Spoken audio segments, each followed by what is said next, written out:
magandang araw sa inyo mga boss. Ito sa unit natin to na stainless na ginawa natin.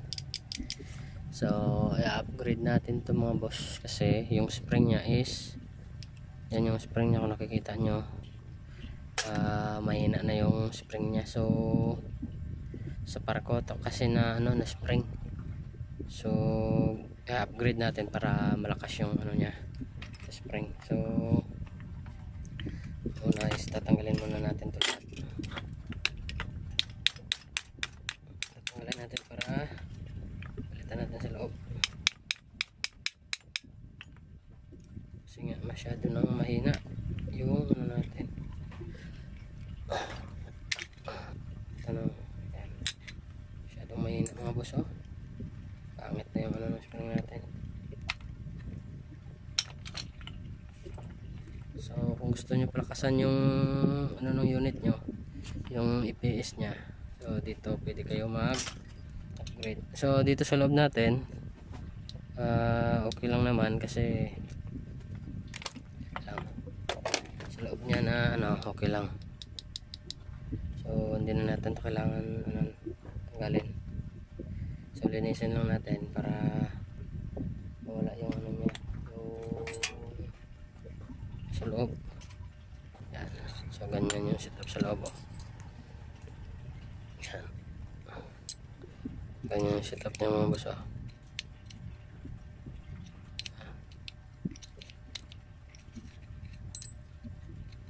Ganyan yung setup sa loob.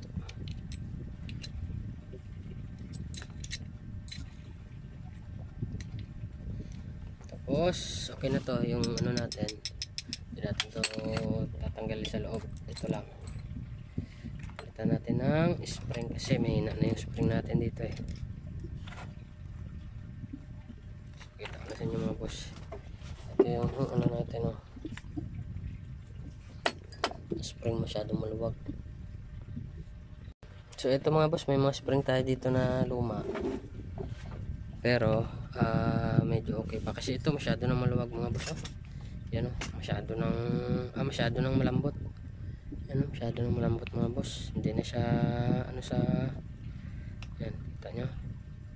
Masyado nang malambot. So ito medyo pa, malakas pa yung nya. Kaya ito yung gagamitin natin. Yan.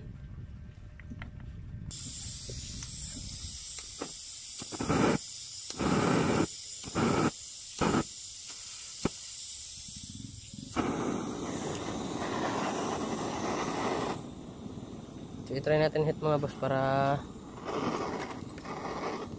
malaman natin kung okay yung ganitong setup kasi masyadong malambot, tsaka bumabalik siya sa nya sa pinaka, kasi itong spring na to mga boss bali lang to parang alambre lang na inikot-ikot.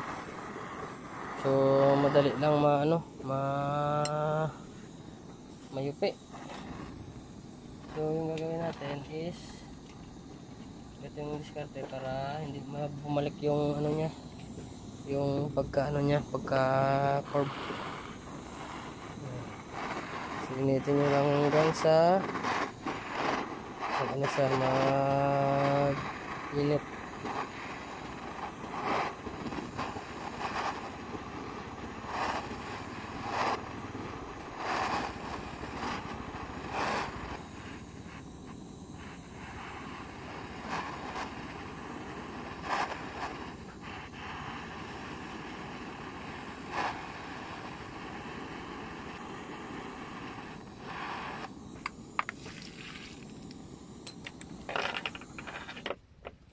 So ayun mga boss, kasi ito mga boss lang to, para alambre lang na nikot-ikot para maging spring siya. So may ng klase. So ito ginawa natin para hindi siya bumalik sa pagka nya, yung pagkabaluktot ng mga boss kasi natin ito mga boss eh.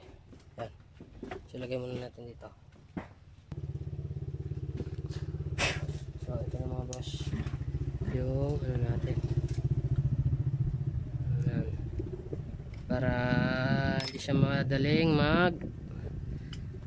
lambot or yung pagka-corp niya kasi nga boss, oh. Ayan, kahit anong ano nyo mga boss, kahit anong hatak nyo, hindi na yan ano, kasi ano na siya, parang may ano na,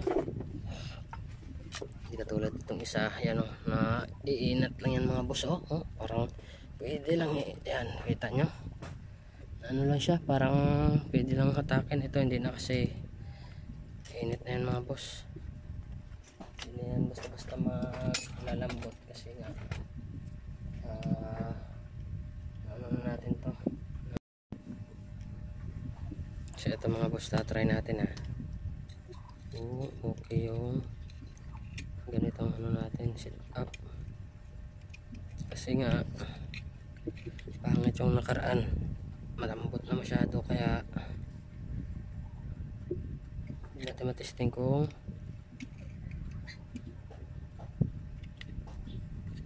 okay yung tama nya.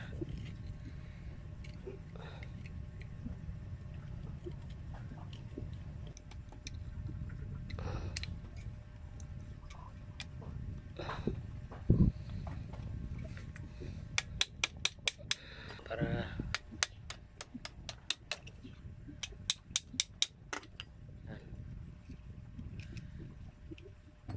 so ayan ang mga boss, oh. Yan, napakalambot na ng napakatigas, yan, matigas, no? Yan, oh, yan, tigas na. So malakas na yung palo nito mga boss, kasi nga yung spring natin is maganda yung ano nya, hindi katulad nitong isa, mahaba nga pero yan, oh, masyadong malambot na. Yan, parang pwede na lang kamayan, no? Yan, so ito yung ilalagay natin para malakas yung output natin na lalabas sa hangin, para yung palo nya malakas yung sa output natin na ano. So ito mga boss, yung natapos na natin. Bali sa susunod gagawa tayo ng yung ano natin, papalitan natin mga boss. Yan, itong karaan. So hindi pa natin ito nakakabit kasi kulang pa to ng ano, ito. So ito yung ano natin ngayon mga boss. Ito ito yung ginagamit natin ngayon mga boss na ano natin. Yan. So pag ano na, pag halimbawa dumating na yung sa order natin, so ito gagawin natin ganyan mga boss, oh. Yan, ganyan yung style nya. So sa ngayon hindi pa tayo nakaka ano, kasi marami pang kulang, saka marami pa tayong gagawin. So ganyan yung setup natin sa susunod mga boss. Yan. So stainless to na ano natin ginawa, yung ganyan. So mahirap to kasi kung ano, makabili tayo ng aluminum bar ulit, so gagawa tayo ng bago ito. Pero ito gagamitin lang muna natin kung okay yung setup niya dito. Yan, ganyan yung setting niya mga boss, oh. Kung okay siya, so dito natin gagamitin. Pero pag hindi, pangit, so gagawa tayo ng bagong aluminum bar, yung katulad dito, gagawa tayo ulit para dito sa assembly. Mga boss, so abangan nyo na lang sunod natin video mga boss. So yan, dito lang muna tayo mga boss. Pinakita ko na sa inyo kung palitan natin yung spring nya, so para malakas yung palo niya at malakas yung ano, base natin. So yan mga boss, maraming salamat sa ating video. Ingat nyo lagi, good bless and good luck.